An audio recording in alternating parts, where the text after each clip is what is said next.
trends in the VC world, as well as connect founders with investors. Right to your TV, or for 99% of us, our computer screen. My name is Kent Makashima, and I'll be your host for today. So today we'll be discussing, investments and pivots during the COVID-19 pandemic, specifically around remote and work tech. This affects all of us regardless of industry, whether it's fintech, medical, etc. And it's interesting to see how, different companies, investors adapt to these new working paradigms, as well as what startups are thriving during this time. So before we get started though, we'd love to say thank you to all our live audience for tuning into the show as always. If you have any questions during the show, please leave a comment below and we'll try to ask this question to our investors. If you're a founder or an investor that would love to be part of the show or connect to the team, feel free to reach out to LATOKEN and we'll make these opportunities happen. But before we get started, I'd love to introduce our amazing panel that we have today. They'll give a short introduction about themselves and then we'll get started with the questions. So I'd love to start with Jose. Yes, thank you so much. Well, basically, I'm a serial entrepreneur. I've been in a lot of different areas, but essentially in developing products and branding, and became a business angel later on and a VC. I've been doing that now for almost like 26 years. And the area that I like to look into, either investing or developing things, are always in fintech or in technology in general that is in today, which is marketplaces, social networks, and everything related to business transactions. Perfect. And then our next panelist, Dion. Thanks, Ken. Yeah, so I'm Dion DeLoof. We've got a fund out of San Francisco that a 4-year-old fund that we've invested in 10 companies. We focus mostly on fintech and then what I call future of work or talent tech platforms and marketplaces. So previous to coming maybe similar to Jose, the venture world, I was an angel a bit and had three exits, and 2 of those exits were both in the talent or future of work spaces that we sold to different companies. So it was really that passion, and then the emergence of cloud and cloud capabilities and economics, and combine that with the gig economy sort of workforce. And so we've invested in a number of companies that thankfully are experiencing some, given the horror of COVID, we're all overly familiar with, or feeling some COVID tailwinds that are fueling their business. So it's an area we're passionate about. Awesome, thank you. And last but definitely not least, Luis, would you like to introduce yourself? Yeah, sure. Just real quick, this is the Skinny. I'm a managing partner with FJ Partners. Been in finance for over a quarter century. Been involved in tech longer than that. I'm an entrepreneur at heart, at the core of everything. I founded a few companies, and right now involved in Megahoot, which I'm the CEO of, and we're involved in artificial intelligence, AR, VR. Collaboration platforms, and this conversation kind of falls into that with the remote office and work from home and that type of thing. So this will be a good show, and I appreciate the panel. Perfect. Yep, those will be our experts and our speakers today, and we'll make sure to ask them some great questions to share everything that they know about work and remote tech. My name is Kent Makashima, again, host of your show. I usually spend my time in the blockchain space, but occasionally do VC things like today. So let's get started. So, over the COVID pandemic, we've had a lot of technology companies, or just general companies overall, shifting their entire work paradigm to remote. Maybe through 2021 into 2022, the office is a little bit of an obsolete part of the culture now. So I'd love to dive into some general thoughts and trends that you all have about the remote office. What kind of software are we looking at? Is there a thing like software fatigue that happens through this remote work? Dion, would you like to share your thoughts about this? Yeah, sure. Happy to. It's really certainly on the US and European side, which I probably know best in Latin America, very different by different cities, I'm finding. I'm in Silicon Valley, right? So you're in San Francisco, and it says, hey, you look at the Salesforce being remote and Twitter full-time remote, and what's going to happen inside the city. But we're heavy tech, and we're also obviously, and we're heavy life sciences. So I argue, it's very easy for our workforce to go remote. And I was speaking then with a CEO of saying your classic insurance company that's trying to go more to a platform and tech-centric approach. Yesterday, that's out of Atlanta, tech-centric city, but he's saying, in Atlanta, Georgia, we had many of the businesses coming back full-time 2 months ago. So that's spending a lot of time on that. You look at the tech and say, okay, well, number one, I think, even before the tech enablement and the software fatigue and Zoom fatigue is just the corporate culture. Which businesses are going to go remote, who's comfortable with it, who's not.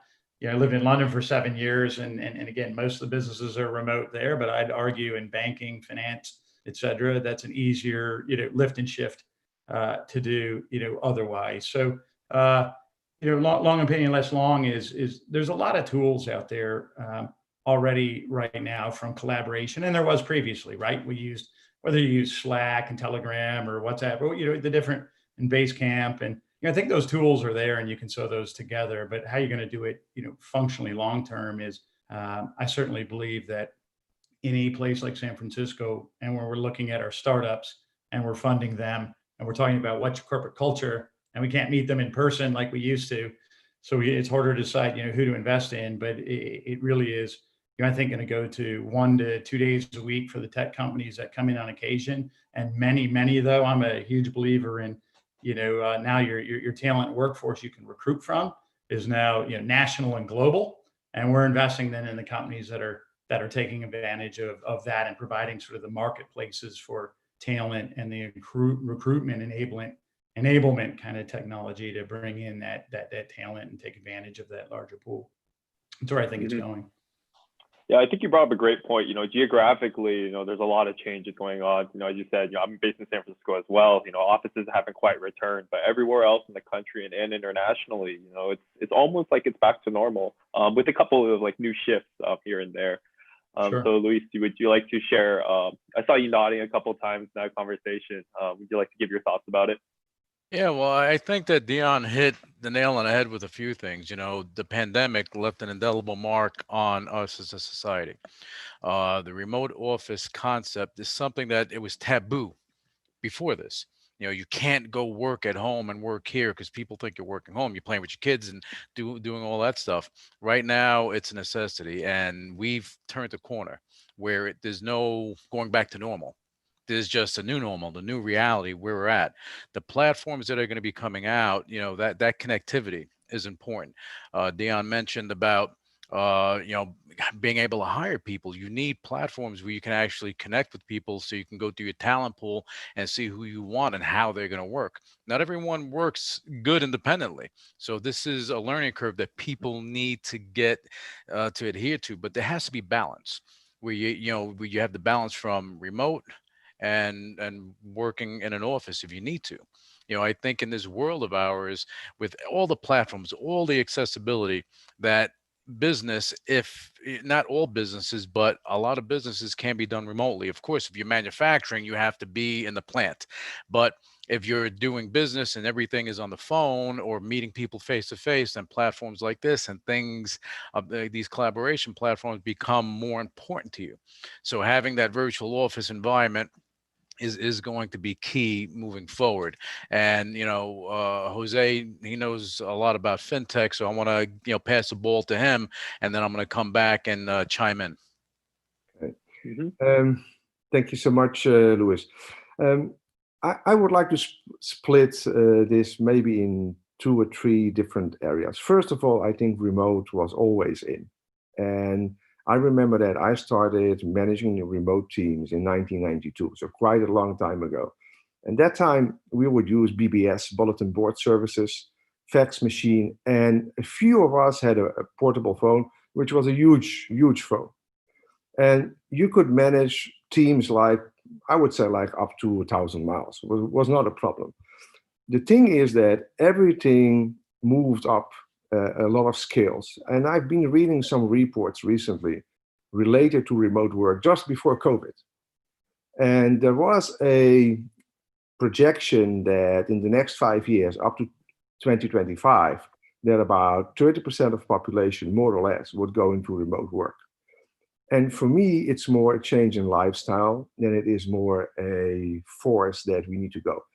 In essence, a lot of people, they want to have a more family lifestyle, go back to the roots instead of going to the office every day. And if we look at that, COVID, what it has done for us, also in finance, because it's not limited to finance, is that it has speed up this whole process, at least with 5 years. There were some companies that suddenly had to reinvent themselves and become more or less fully remotely. Now, and this is a huge change. This is not something that is focused in one region, it's global wise. Also, the amount of people that you attract today, and I'm talking about personal experience, is very easily. You go and get the best staff member, wherever he is. You don't really care where he is living or where he is executing your task, as long as he performs with the results. Now, I agree with you, Louis, that definitely production is a different matter, and you need people in one place. There's nothing you can do about it. But I would say, especially in the services industry or in fintech, definitely we can, start thinking about getting everybody remotely. What do you think about it, Ken? Yeah, I completely agree. And to reiterate, I would like to, a point that you guys brought up is, we've already established, the general communication and tools for remote working, Skype, telephones, digital collaboration has been around for a long time, as you hinted.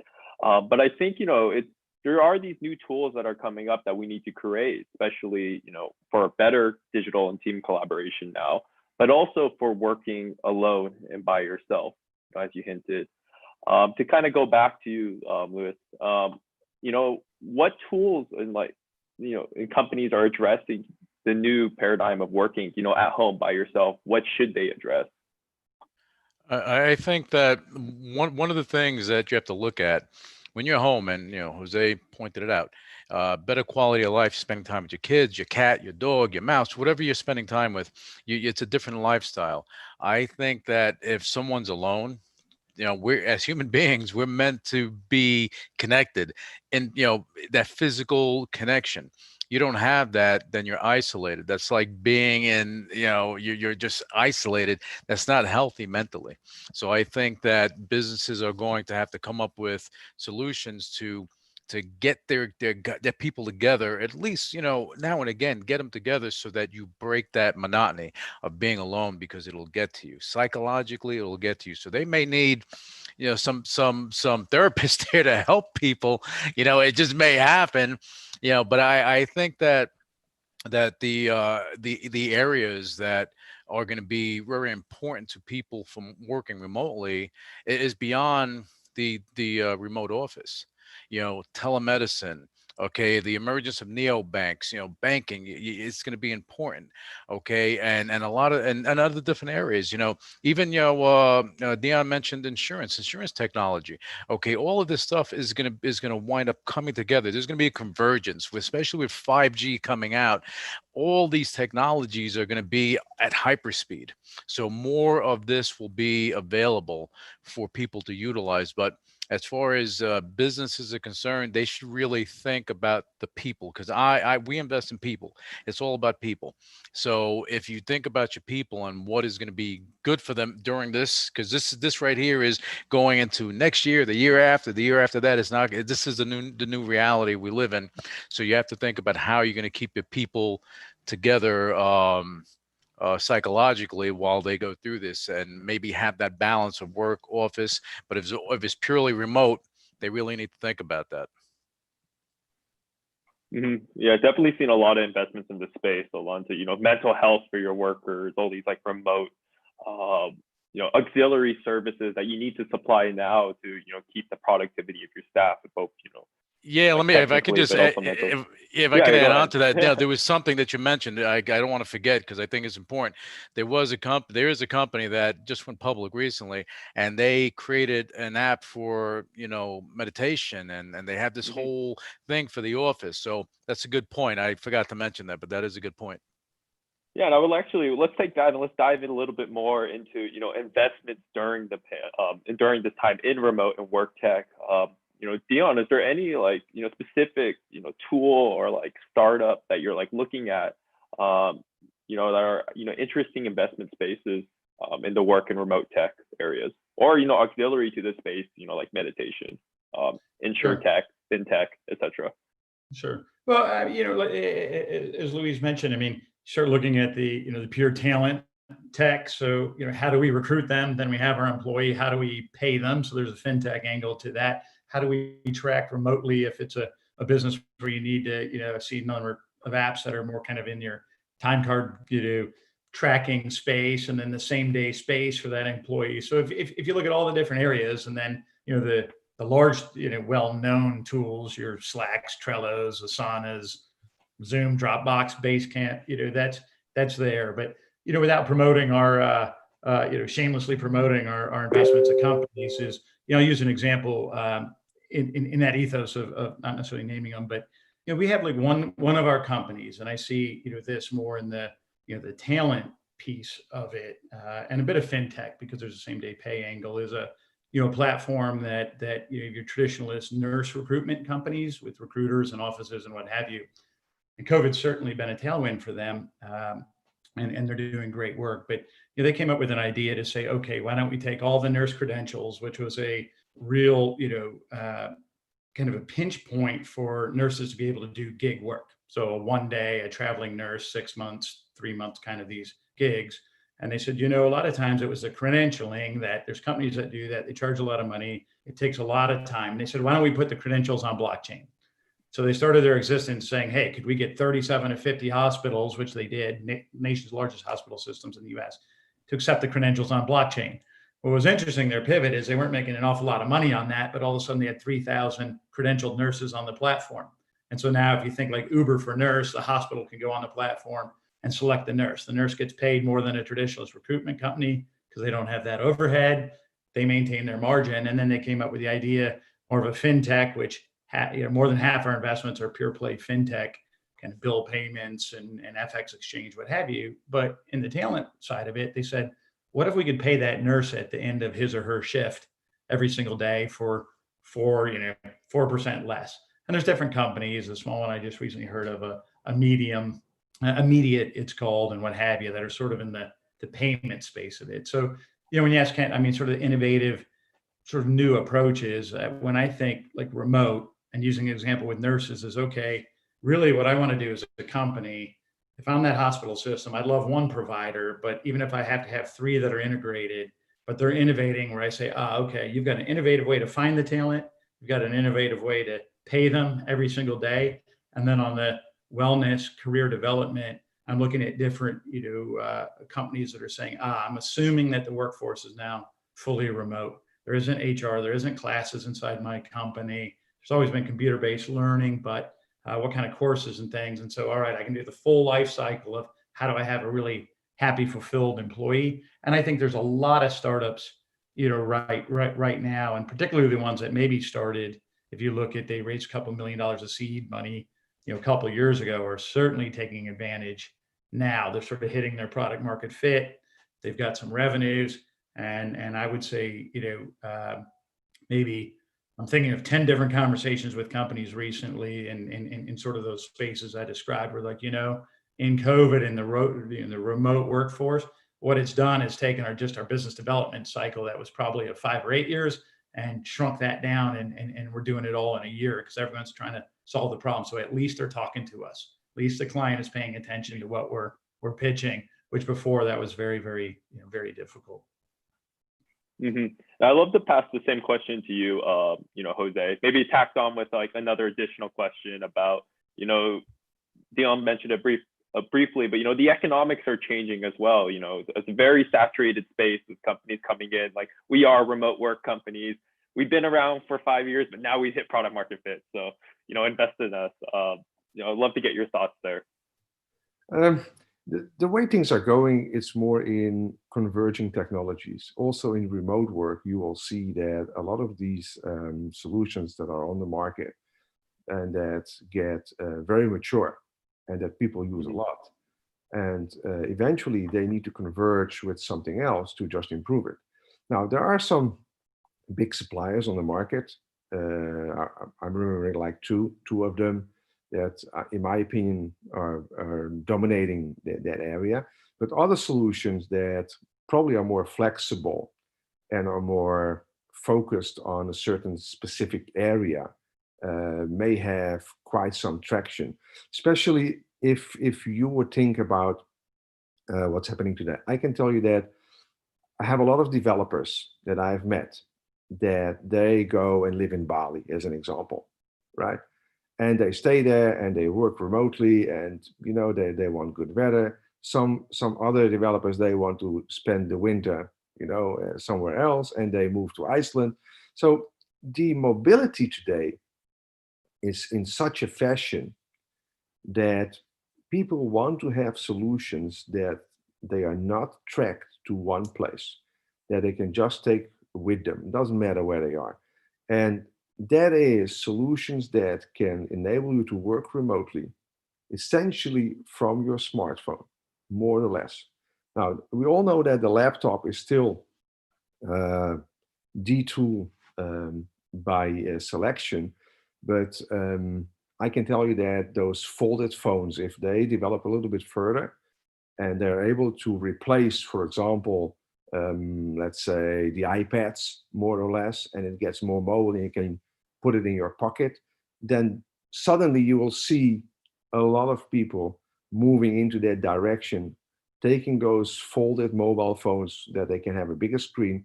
And maybe one day we see that with voice command that we don't need the laptop anymore.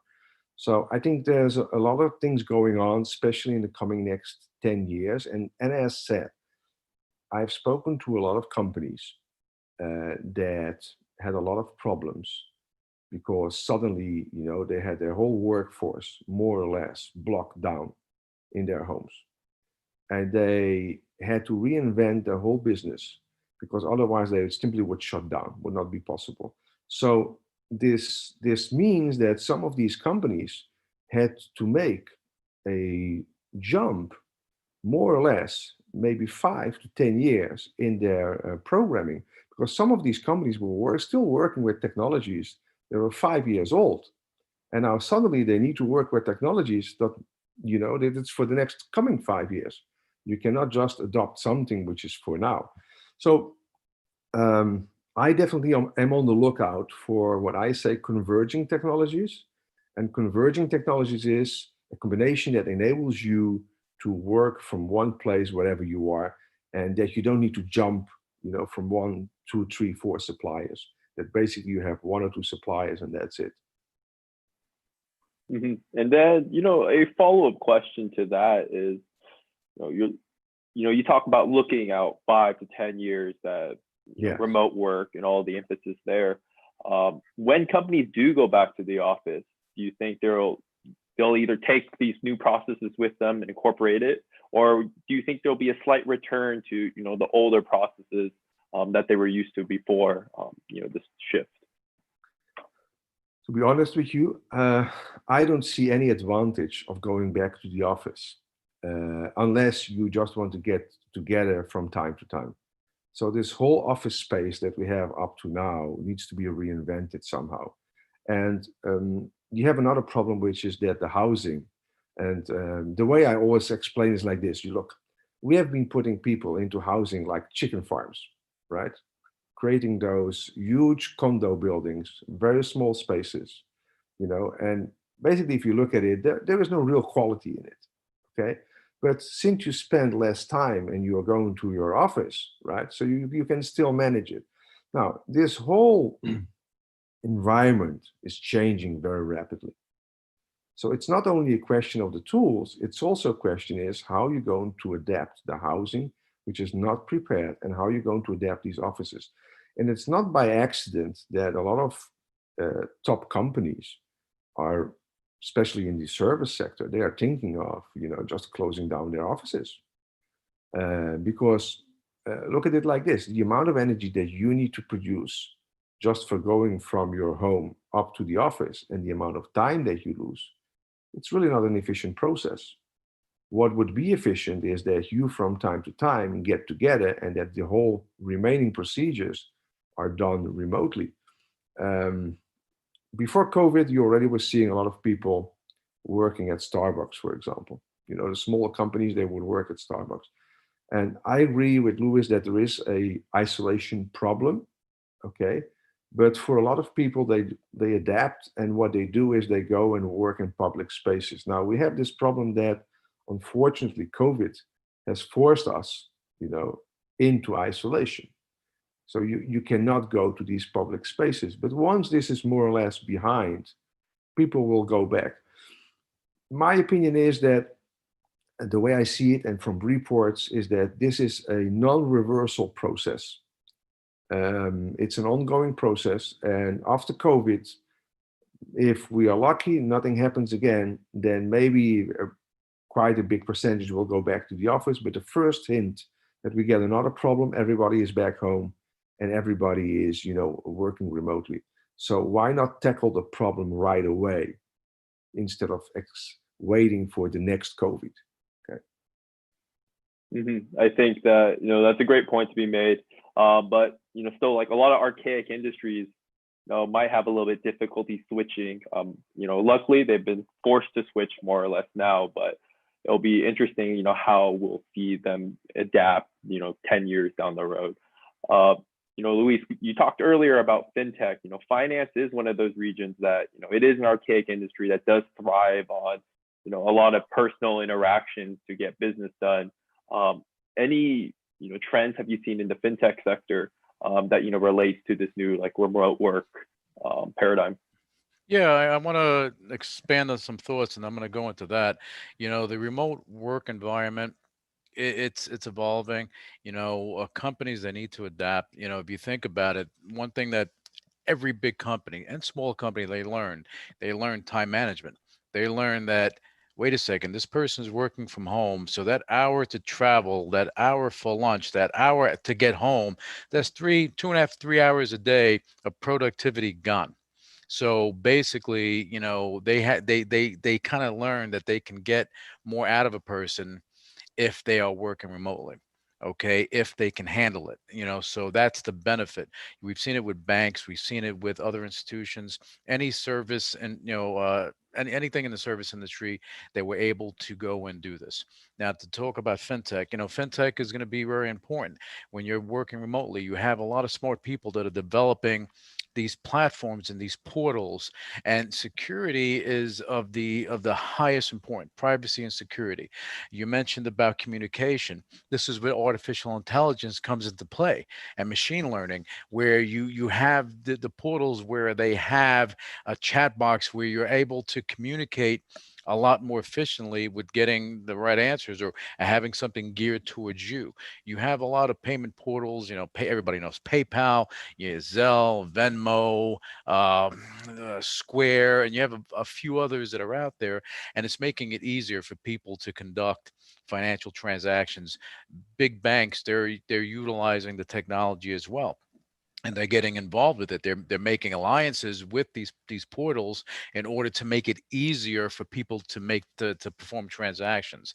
And I think with the remote work environment, we're going to get a lot of more of that coming out. And the platforms, as long as they incorporate the security aspect, the privacy aspect, and they throw a little dash of artificial intelligence, machine learning, and make it user friendly, this is when it's going to be good. Because if your grandmother can use it, it's user friendly. Trust me on that. And I'm sure Jose would agree with that. Yes, definitely.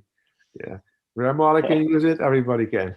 And that's the thing, you need to be able to utilize and make it easy to use. You make it easy to use, then it's going to be easier. And fintech, again, we're just scraping the surface with that, because fintech goes everywhere from insurance, it goes to mortgages, loan lending institutions, and so on and so forth.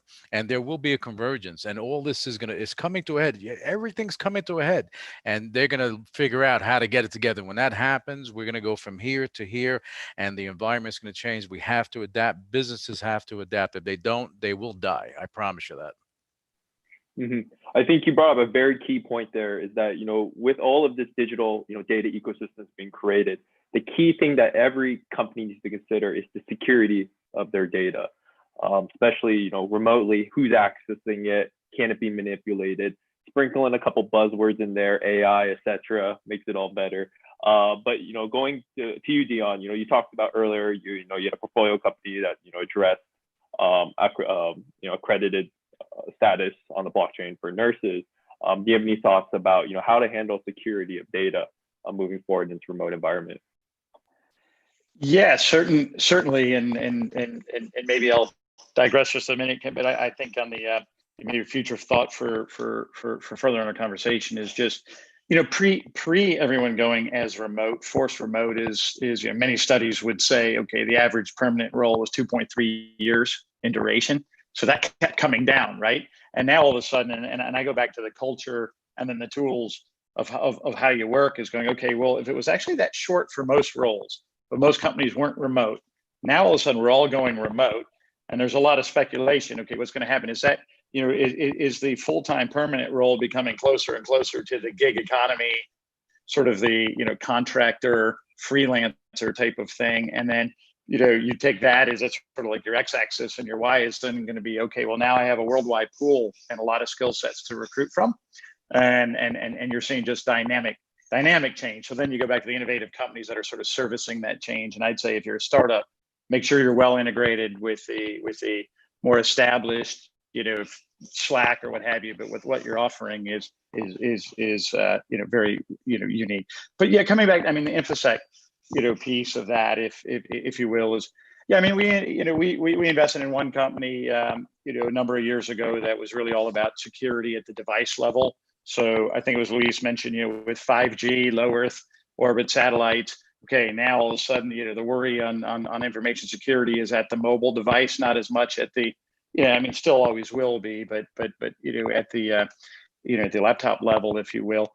There's a lot of innovative companies. I mean, there's one in Atlanta, Aptega. There's a number of others using AI, the human element, my opinion, and I'm not an InfoSec expert, but close enough to it to say, hey, the biggest risk right now is the humans. It's not the technology. So are using AI, are you, can I look in different unique ways to affirm that? I think, to me, and some of the InfoSec people would probably disagree with me, particularly if their business is built on it. I think we're cracking that nut. I mean, that isn't the biggest worry in the world that I have. If your business is just FX exchange, I mean, we have a company that does that, and they do that in some cryptocurrencies very, very securely. So, are they preventing fraud? Largely successful today? Yes. I think that can be done and handled. I think people working from home, we all used to, VPN keys and sort of some old school things. I think you can protect it, the InfoSec, in a way that as at least if you're a corporation, going to say, is that my number one concern? Sure, I'm going to have my CISO looking at that every day, but I'm going to solve that. I continually, though, go back to, okay, how are these humans that we want to be totally fulfilled and very happy and well paid? How are we finding them? How are we keeping them close to us as a company, when I believe more and more, even full-time people are going to feel like, you know what? I'm at home. It's much easier for me now to work for any one of three companies. My drive doesn't change. My commute doesn't change. The company I work for changes, but now I can move quite a bit. My bigger, concern and trying to understand, from the future is just, what is the culture going to look like? And if you're a company employing these people, how do you win? And I believe the more innovative, upstart, earlier stage companies compete more and more with the Googles of the world. Is my buddy who's a senior guy at Google. He's like, I'm not getting my and I didn't love it anyway, but I'm not getting my wonderful food at the cafeteria and all these other benefits with my dry cleaner on site. He's like, I don't care. I'm at home. I don't care. That's not an advantage to me anymore. So how do I adjust to that compared to other roles I could do? Right. You mentioned it. Luis mentioned it. It's changed. Said it's what consider full time. Back a year ago is not necessarily the same what it is today. You can minus your commuting time. Time for lunch. The 40-hour American work week, is that still something that we'll have moving forward? Jose, you did talk about everything's going to be remote in the future and such. Holistically, what do you think is going to happen to how we think about work? Is it going to be more of that gig style of like, oh, I'll work when I need to get the job done, objective based, or will we still have those set hours moving forward? I think there are two very important specifics on that point. One is that, if we look at banks, right, and just touching the fintech for a little bit, if we look at banks, a lot of people don't feel that they are connected to their bank anymore. And one of the reasons that happened is because their relationship that they initially had with the bank manager is completely lost, because they change these managers typically like more or less every 2 years, right? So when you go back to your bank, you see a different face. You need to build a relationship again, okay? So the way they look at banks, and this is a good example for what I'm going to tell afterwards, is that, doesn't matter which bank I am, okay? I'm just a number. The same you have with your telecom company, right? Doesn't matter which telecom company you just want to have the service, okay? So I believe strongly that with the remote work, if it's done properly, with the right call centers, and that you have the right agents, that you pick out, let's say, an X amount of agents that always will more or less give attendance to that customer, that you are able to get that relationship more or less back, because people need to have somehow a relationship with whatever they do. Either it's their customers, or it's their friends, or it's their family relatives. So we need to find a way that we can remote work while more or less be able to keep the relationship with other team members, okay? That's one challenge there. I've not seen a lot of reports on that subject. Then the other point is that since everything is changing so fast, we don't know the real outcome of everything, but security definitely, which Dion touched very well, is a very, very high point in the whole subject. Okay? I had a team one day that we were checking what type of levels of security do you have. Let's say that the highest level would be, just as a joke, say Trump talking to Putin, okay? And that would be the highest level. How do they do it? And we trimmed it down, looked at the technologies and what they would do. In fact, if you really look at how today telecom is protected, is really not good. But the average citizen doesn't know how to look at it and how to manipulate it. There are a few that really know how to do it, and that it's a trade-off, right? How secure do you need to make it?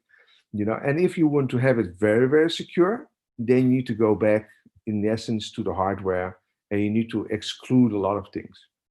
So that trade-off, I would like to see how that trade-off will be done in the future, that we are able to get that security. At the same time, that we are able to stick to what we call, let's say, the interactions between humans that is really needed.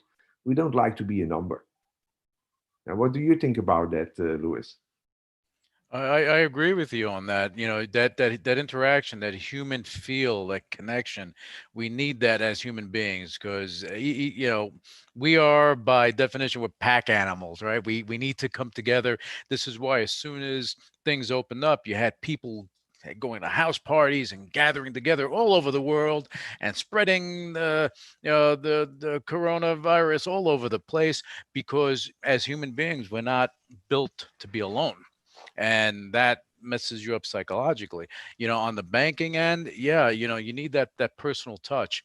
What is it going to be with fintech?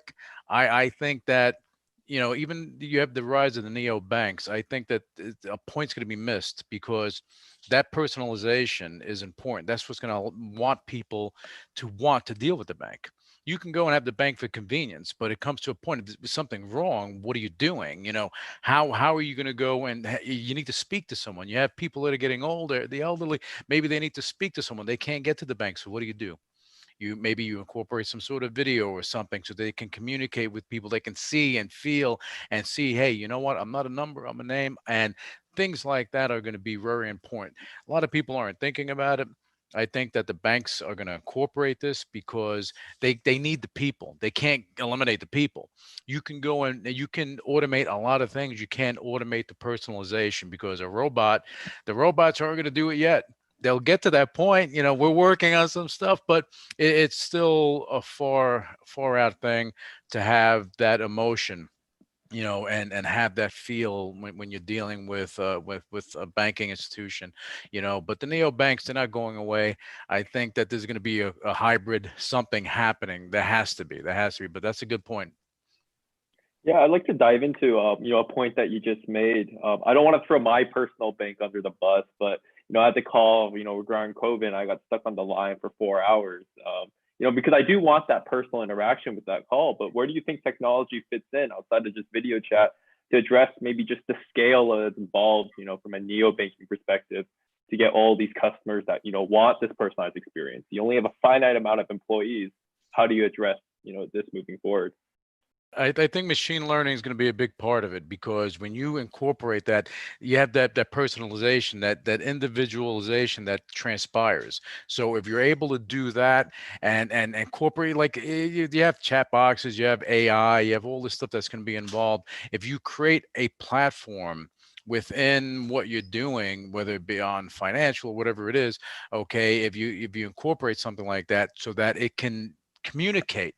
See, we right now as a society, anxiety is at the highest levels. You have people that are worried about their jobs, worried about their business. If they're going to go out of business, are they going to stay in business? Do I have a job tomorrow? I don't know. Anxiety. When you have that anxiety, and you have, whether it be the government, your business, anyone, they're not communicating with you. That anxiety level keeps going like this until you just panic, and then widespread panic happens, as we're seeing in some places right now, because really people don't know what's going on. So communication is key, and utilizing technology for this, Kent, is going to be important, I believe, because you're right. You don't have enough people to service. You probably have one person for maybe 500 customers, maybe more. Okay, how do you service all of them? There has to be a better way, and you have some smart people. I'm sure they're working on it. Mm-hmm.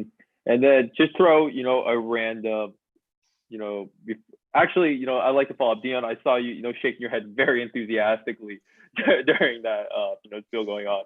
Do you have any thoughts regarding that? Yeah, when I started thinking about fintech, and it dovetails in certain areas into talent tech. Mostly, that interaction is how I mentioned earlier, how you're getting paid. Whether it's neobanks or various other platforms, and some even based on crypto, some not, some blockchain, some not. I think the most exciting area of fintech is clearly in the second and third world markets. Some that are first world markets, but they don't have the services, right? And so people say, what does that mean? I say, well, if you think about it, if you live in Copenhagen, London, San Francisco, you have bill pay, and you have it with Santander and HSBC or whomever else, and you just take that as, that's how life is. And for most of the world, it isn't. But now if you can give, someone in, whether it's in an underserved area of Nigeria or what have you, they suddenly have a mobile phone, a smartphone. Doesn't necessarily have to be 5G, but could be. Now all of a sudden, I'm seeing some companies and they're saying, hey, we've done a white label API that plugs into the local bank, that the local bank suddenly says, hey, I have bill pay. And amazing when someone who's never had that, I'll use the example of Mexico, and outside of the major markets of Mexico, is, they're still going to the local market, and you're actually paying the Coca-Cola distributor truck, who's acting as a little bit of a mini bank in a lot of transactions. And suddenly you can say, hey, you don't need to do that. And they're taking, pretty exorbitant fees that, small amounts, but a high percentage. You say, hold it. I can give you bill pay. I can give you transaction. I can give you access to financial services, and I can do it on your mobile device, and I can do it quite securely and very, very cheaply. The numbers are massive when you look at fintech. And then I think talent tech, maybe some might argue either side of this coin in the third world, yes, Jose was saying, hey, I mean, I was back age myself, doing offshore development in the, in the late 80s was certainly a thing, right? That's nothing new. But I look at it today and they say, okay, you need to find whether it's client success person, software development, business development. Look at what's happening you go all over the show, but in the legal world where they're offshoring, a whole bunch of their research and diligence work is now being offshored. And so you tech enable that, amazing. So the talent tech is I can get them anywhere. The fintech is certainly when it's related to future of work is, look at the US side 401ks, retirement, insurance, all these products that I can give you. I can give them to you really competitively. I can give them to you on your mobile device, and you're going to select, these where you've never even been exposed to any of these products or services before. These are hungry adopters. They want to be tech enabled in these countries, and it's happening. It's happening quickly with the 5G connectivity coming. It's a massive wave that I see. So we want companies. I'd say you're a startup. Make sure when I'm looking at it, you're not just servicing Europe and here. Is if you can service those populations, very excited about that. If I could just tag on to what Dion was saying, just real quick, you made a great point with third world countries. In Africa, a lot of people don't know this, but they have their phone. So the incorporation and the integration of 5G into those areas, you're going to see an explosion of activity where digital assets, digital transactions are going to be important. People are going to want to be connected with their bank. So having these devices and having the connectivity is going to be key. South America, Africa, and I mean, it's going to be an interesting time, Dion. So I appreciate that input. It sure is. Yeah, I think it's, the rise of like those super apps, the aggregation of financial data, different services. When I was living in Asia, WeChat was a very amazing app. Like they handle all these services together. But, I'd love to dive into further into the fintech, but unfortunately we ran out of time for today's panel. So, before we'd like to end it, I like to do like a really quick 1 minute round with everybody to, one last, thought that you have that you want to share with our viewers, and the best way, since we're VCTV, for them to reach out to you. So I'd love to start with you, Dion. Sure. I love to take the perspective as if I'm the, if I'm the early stage or growth stage company, and I'm not raising right now, but particularly early stage is, really think about, the word says it all, the future of work. And if you're able to look at, broadly speaking, that is a fairly not innovative type of space, right? There's a lot of traditionalist players. They're trying to innovate right now. They're very acquisitive at the moment. They're trying to figure out, okay, who now is going to leverage technology and eat our lunch? And they're probably late to do that compared to almost all other industries, in my opinion. So if you're that startup, find that innovative way. You have to be integrated. You can't be, I believe, the only solo player. You're going to have to be integrated to a Workday or whomever else to make it out there, and to do it quickly. But if you've got that innovative type of offering, then make sure, if you're raising venture, go out and I'd encourage you to talk to the venture VCs that focus on the space. They'll get it. I wouldn't spend a lot of time that don't, because it's changing very quickly. So I focus there. Yeah, fintech, I'll leave that for another day. And the best way to reach me, and you can see our thesis and portfolio companies and contact is on our website. It's AI number 8 ventures.com. Great. Jose, final thought, best Thanks, way to Ken. reach you. No, Yeah, thank you, Dion. well, you can find me on LinkedIn, which is my favorite social media tool. So it's Jose Graca, and look out for BizMoney if you don't find it on my name. So I'm on the lookout for things that can be really useful for the small medium businesses on a global scale. So if you have something that we could integrate into what we have, into the existing ventures, then we are on the lookout. I would definitely say that the future for the next 10 years, and that's where we are focused on, is everything which is related to the millennial generation. Now, 70% of buying power today, more or less, is already in millennial generation, and in the next 5 years, they will take over from Generation X, more or less. Baby boomers that are getting out, and next generation Z will start coming in. If you want to be successful on the market today, you need not to think about building things that you want to put on the market. You need to understand what the generation that is coming and is already on the market wants to have. And that's the shift. Any company that can understand what this current generation wants to have has a massive product or a massive market for the next 10 years. And that's what I'm looking for. So if you have anything, reach out to me. Perfect. Thank you, Jose. And then Luis, final thought. Yeah, final thought. And if I can send this message out to entrepreneurs, be fearless in what you do. Be creative. If you're a creative person, make sure you have the business acumen to bring things to fruition. You need to do this when you're dealing with investors. Just make sure you get an investor that's going to get their hands dirty, that's going to work with you to help you to bring this to life. Okay. I'm open to speaking to anyone. If I can help someone, I always try to do that. And anyone on the panel, feel free to connect with me on LinkedIn. That's where you can find me, or you can go to fjapartners.com, find out more about me. You can look into our tech venture, megahoot.com, where I'm doing AI, AR, and all that other fun stuff. But above all, what you do when you're looking at VCTV, look at the panelists, connect with them, learn from them, take this information, and use it to your advantage. And Kent, thank you for your time, and Emmanuel, and thank you for putting this on.